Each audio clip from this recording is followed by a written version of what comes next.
What if I told you that everything you see around you, every star, every planet, every atom inside your own body, only makes up a tiny sliver of what actually exists in the universe?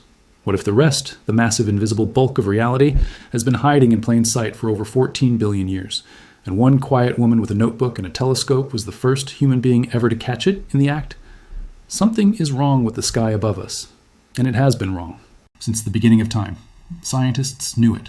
They saw the numbers. They just could not explain them, and for decades they simply looked away, because the truth felt too impossible to say out loud. Before we go deeper into this story, if the idea of a hidden universe pulling the strings behind everything you know sends even a small shiver through you, do me one small favor, tap that like button, hit subscribe, and share this video with someone who still believes we understand the cosmos, because, trust me, by the time we are done, you will see the night sky in a way you never have before. Let me take you back, not to Vera, not yet, but to the moment the universe made its first mistake, or maybe its most elegant move. When the Big Bang happened, matter began to form. Gas clouds, atoms, the first flickers of what would become stars, planets, galaxies. And on paper, everything should have played out one way, but it did not. Galaxies came together faster than they were allowed to. They held onto their shape tighter than gravity should have allowed. The equations that had guided physics for centuries suddenly looked like they were missing a page. Astronomers noticed. They whispered about it in journals. They shrugged in observatories, and then most of them, quietly, respectfully, moved on. Because there was no answer. And no answer, in science, often feels safer than the wrong one. Then a young woman from Philadelphia walked into the story, and she did not shrug. She did not move on. She stared straight into the problem until it had no choice but to give up its secret. Her name was Vera Rubin. She was born in 1928, and from the time she was a little girl, something about the sky held her the way nothing else did. Her father, sensing that spark, helped her build a small telescope out of cardboard and lenses in their home. Most kids that age were chasing games, chasing friends, chasing the ordinary.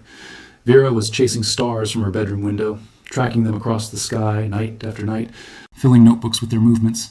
She was not pretending to be a scientist. She already was one. She just did not have the papers yet. While others looked at the stars and felt small, Vera looked at them and felt questions rising in her chest, hundreds of them, questions that refused to let her sleep, questions that would eventually tear open the biggest secret in the cosmos. In 1948, she graduated from Vassar College in New York as the only astronomy major in her class. Think about that for a moment. In an entire graduating class, she was the only one who chose the stars. Then came the door that most stories would have ended at. She applied to Princeton to study astronomy at the graduate level.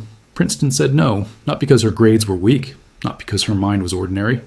They said no because she was a woman. The program simply did not accept women.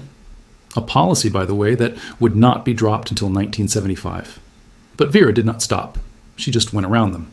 Cornell said yes. She earned her master's there. Then Georgetown said yes. She earned her PhD there. Every door slammed in her face. She turned and found a window. Every window turned into a new sky. At Georgetown, while working on her doctoral thesis, she ran into another wall. Her supervisor's office sat in a section of campus that women were not allowed to enter. Imagine that. She had to work around a rule that treated her like an intruder in her own field. And still, she pushed on and made a discovery that should have shaken the astronomy world. She showed that galaxies do not sit evenly spread across space like scattered dust. They cluster. They group together. They form patterns.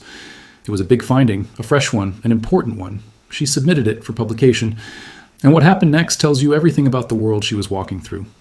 The editor of the most respected astrophysics journal at the time rejected her paper, not because it was wrong, but because a male student of his was working on the same idea. Her original research was quietly buried under office politics. Most people, after that, would have left the field. Vera did not. She just kept looking up. Now this is where the story turns from a struggle into a revolution. By the 1960s, Vera was working at the Carnegie Institution in Washington, and she made a quiet decision that would end up rewriting the laws of physics. She decided to study spiral galaxies, not just what they looked like, but how they moved, how fast their stars traveled, how the outer edges compared to the center. On the surface, that sounds boring. It is not. Because to understand what she found, you first need to understand what everyone already believed. Look at our own solar system. Mercury, closest to the sun, races around at incredible speed. Neptune, out at the edge, crawls along at a fraction of that pace. The reason is simple. The farther you are from the center of mass, the weaker gravity's grip, and the slower you move. Newton knew this. Kepler knew this. Every physics student on Earth knew this. It was rock solid. It was universal. It was assumed to be true everywhere, in every galaxy, in every corner of space. In 1965, Vera made history in another way, becoming the first woman ever allowed to work at the Mount Palomar Observatory. There, with astronomer Kent Ford, she began measuring how fast stars moved in spiral galaxies at different distances from the center.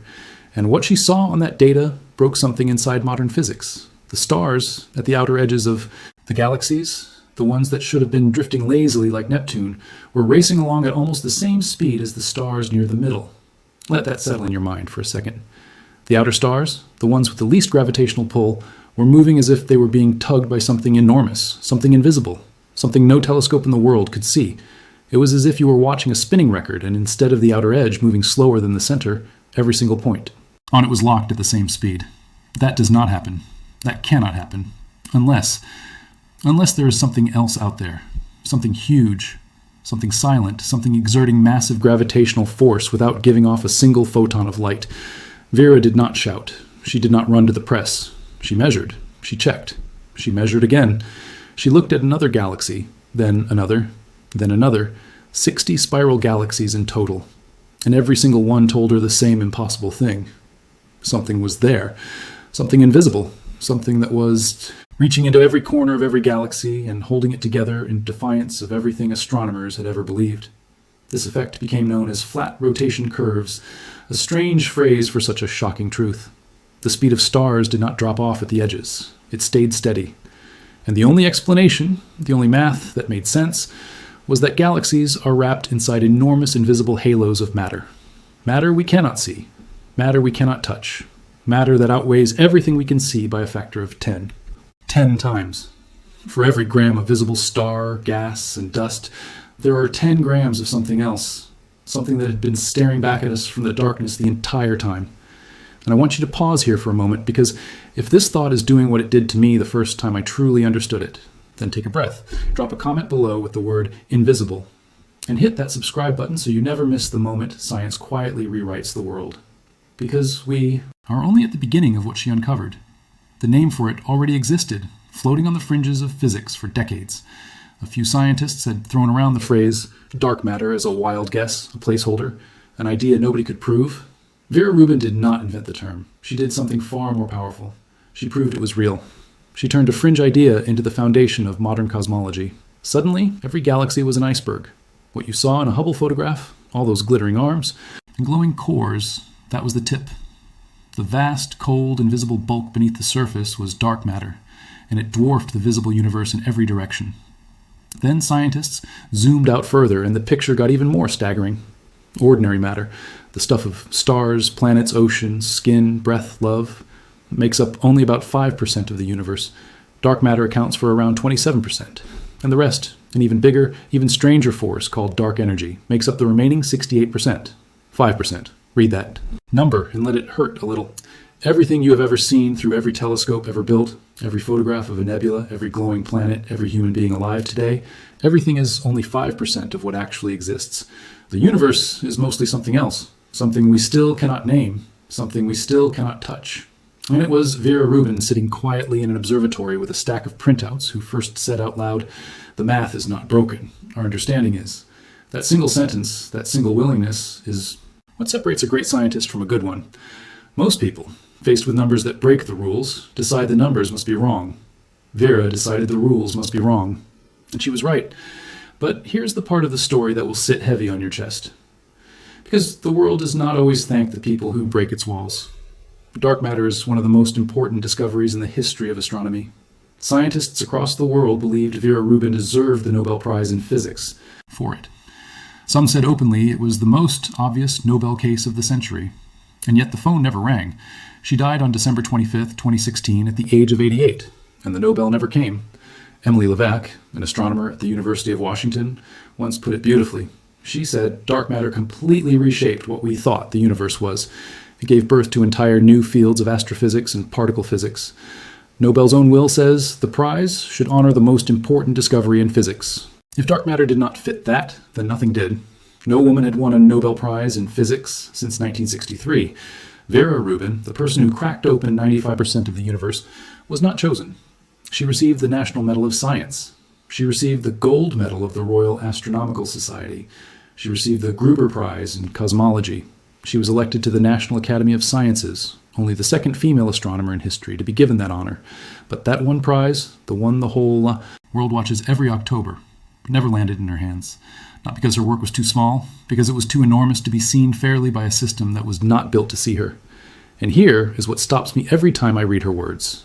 When asked about the missed recognition, she did not complain. She did not grow bitter. She simply said, and I quote, "Fame is fleeting, my numbers mean more to me than my name." Read that again.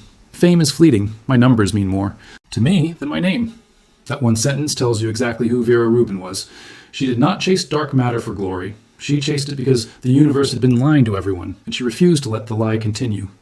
Now here is where her story reaches into our present, right here, right now, in the year we are living in. Because Vera Rubin's work did not end when her life did.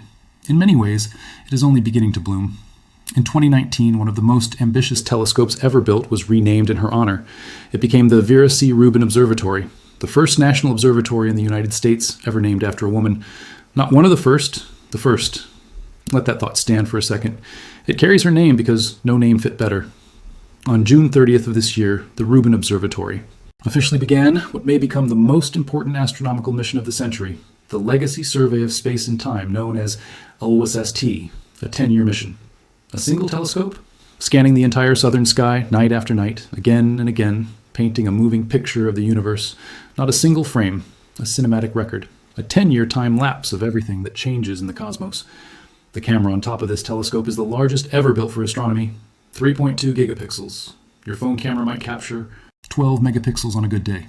This one captures 3,200. In a single image, it can hold a patch of sky as wide as 40 full moons. Every single night, that camera sends out around 7 million alerts, telling scientists around the world about new events that have appeared in the past 24 hours. 7 million alerts every night. Stars exploding, asteroids drifting, galaxies flickering, new mysteries surfacing. And I want to stop right here because I need you to feel the weight of this moment. Right now, tonight, while you're watching this video, that telescope is open on a mountaintop in Chile, scanning the sky, catching things no human has ever seen. If that gives you even a tiny chill, if it makes you feel more alive than the last hour of your day did, do me a small favor. Pause for a moment, tap that like button one more time, share this video with the one person in your life who still stares at the stars, and drop a single word in the comments, "watching," so I know you are here in this moment with me. Because it only gets bigger from here. The observatory is not just watching, it is testing one of the deepest questions in cosmology. Is dark energy, that even bigger force pushing the universe apart, actually constant the way Einstein once suggested, or is it changing over time? Because if it is changing, then everything we thought we knew about the fate of the universe might be wrong. The standard model of cosmology, the great framework physicists have leaned on for decades, could crumble. And Rubin Observatory is the instrument built to find out. Its cameras will look through 6 colored filters, revealing thin, ghostly features around galaxies that were completely invisible before, rivers of stars, stellar streams, the scattered remains of galaxies that were torn apart by gravity billions of years ago. These streams stretch across the sky like glittering threads, and they are incredibly sensitive to the tiniest gravitational nudges. If dark matter is clumped somewhere, it leaves a fingerprint in these streams, a twist, a gap, a subtle bend. And now, for the first time in history, we have a telescope powerful enough to read those fingerprints in fine detail. Vera Rubin's original data showed dark matter existed. Rubin Observatory's data may finally show us where it hides. The scale of what this instrument will do over the next decade almost feels made up. 17 billion stars in the Milky Way, cataloged with a level of precision no one has ever achieved. Around 20 billion galaxies mapped and studied, 10 million supernovas tracked across their entire lives. More than 1,000 supernovas measured every single night, and countless comets, asteroids, and small worlds inside our own solar system, spotted for the first time. This is not a fantasy list. It is a mission schedule. It is already running. And somewhere, quietly, in the endless torrent of data coming down from that mountain, sits the answer to the question Vera Rubin first asked in the 1960s. What is the invisible thing holding everything together? While the Rubin Observatory scans the sky, other scientists are chasing dark matter from a different angle. At Johns Hopkins, researchers may be closing in on dark matter's fingerprints in a strange gamma-ray glow at the heart of our galaxy. Some believe that glow could be the signature of dark matter particles smashing into each other and vanishing in bursts of energy. If that turns out to be true, it would be the first time in history we caught dark matter doing something we can actually see, not just feeling its gravity, but watching it in action. Meanwhile, deep underground, other scientists are hunting a possible dark matter particle called a WIMP, short for weakly interacting massive particle. These particles, if they exist, barely touch normal matter at all. They slip right through walls, through bodies, through planets, without leaving a trace. So scientists build detectors thousands of meters below the surface, cooled to nearly absolute zero, shielded from every cosmic ray, waiting for the tiniest possible interaction. One single hit, one faint bump on a sensor. That is all they need to confirm what Vera Rubin proved from a distance. Experiments like Super CDMS, LOX Zeppelin, and others are pushing the limits of what we can detect. So far, WIMPs have not shown themselves clearly, but each round of experiments narrows the search and opens new territory. And here is where things start to sound like something out of a dream. Scientists are now beginning to suspect that dark matter may not be one single mystery particle. It might come in more than one form. There may be an entire hidden sector, a shadow world of particles that interact with each other through forces we have not yet discovered. A parallel physics quietly humming through your hand, through this planet, through the entire solar system at this exact moment, invisible to every tool we have ever built. Think about that the next time you feel the sun on your face. There may be an entire universe passing through you as you stand still, and that is not the end of it. In late 2026, the Nancy Grace Roman Space Telescope, launching on August 30th of this year, will join Rubin Observatory as its partner in the sky. One instrument on the ground, one instrument in space. Together, they will produce the sharpest, richest map of dark energy in history. And they may finally settle whether the universe's expansion is behaving the way Einstein predicted or drifting into something wilder. Somewhere else, in another chapter of the same story, an international team is preparing to place radio telescopes on the far side of the moon. Why the far side? Because the moon itself blocks the noise of Earth. Radios, cell phones, satellites, the constant hum of human life, none of it reaches that quiet side. On that hidden face, telescopes can listen for the faintest whispers from the earliest moments of the universe, a stretch of time scientists call the cosmic dark ages. And inside that ancient signal, there may be a fingerprint, a trace of how dark matter behaved when the universe was still young. If we can read that fingerprint, we may finally understand what dark matter truly is. Not just where it lives, but what it is made of. And every one of these efforts, every telescope, every underground detector, every simulation running through a supercomputer, every physicist scribbling equations late at night, every quiet observatory built on a mountain, every single one of them exists because of what one woman refused to walk away from. Vera Rubin once wrote something so beautiful it feels like a message left behind on purpose. She said, "Still more mysteries of the universe remain hidden. Their discovery awaits the adventurous scientists of the future." She wrote those words, and she had no idea that those adventurous scientists of the future would be standing beneath a telescope carrying her own name, pointing it at the sky she loved, chasing the very thing she spent her life proving. If this journey is stirring something inside you right now, if you can feel the weight of a woman who was told no over and over and still opened up the deepest secret of the cosmos, then let this be the moment you show up for this channel. Give this video a like if it moved you. Subscribe if you want more stories that shake the way you see reality.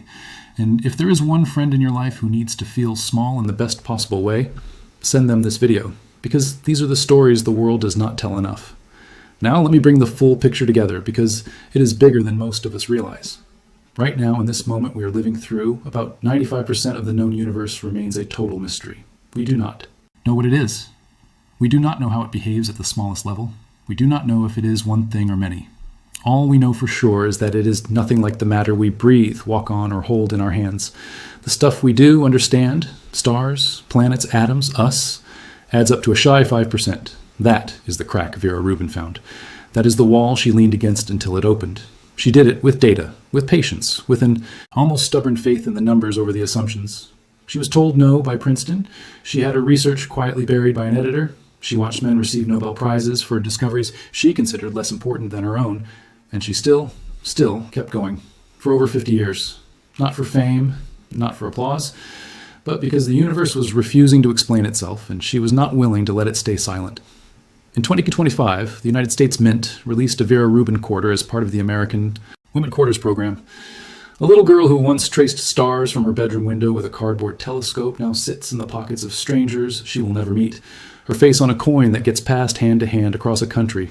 And every one of those coins carries a quiet reminder that the universe changed because she refused to look away. The Rubin Observatory is now up and running. Every clear night, it scans the sky. Every night, it sends 7 million alerts to scientists around the world. Every night, it collects data that will keep researchers busy for decades. And somewhere in those endless streams of light, in the light curves of exploding stars, in the twisted arms of distant galaxies, in the delicate gaps carved through stellar streams by invisible halos, hides the deeper answer to the question she first asked. What is the invisible thing holding everything together? We do not have that answer yet, but we are closer than any generation before us has ever been. And every step we take toward that answer comes some. Every discovery yet to come is a step being taken on the road she built alone. The most powerful telescope in astronomy history bears her name. The largest sky survey ever launched runs because of what she proved. Her work reshaped physics, cosmology, and our entire understanding of what it means to look up at a night sky. She did not just find dark matter. She found the courage of an entire generation of scientists who came after her. She showed young girls staring at the sky that the universe does not care who looks. It only cares who dares to see. And maybe that is the part of her story that lasts the longest. Not the equations, not the awards she should have won, not the coins or the observatories, but the simple, blazing fact that one woman looked at a sky the world told her she could not study, and she cracked open a truth so vast it now touches every branch of modern science. The universe has been holding on to a secret for 14 billion years. Vera Rubin was the first human being to catch it. And thanks to her, the rest of us finally get to keep looking.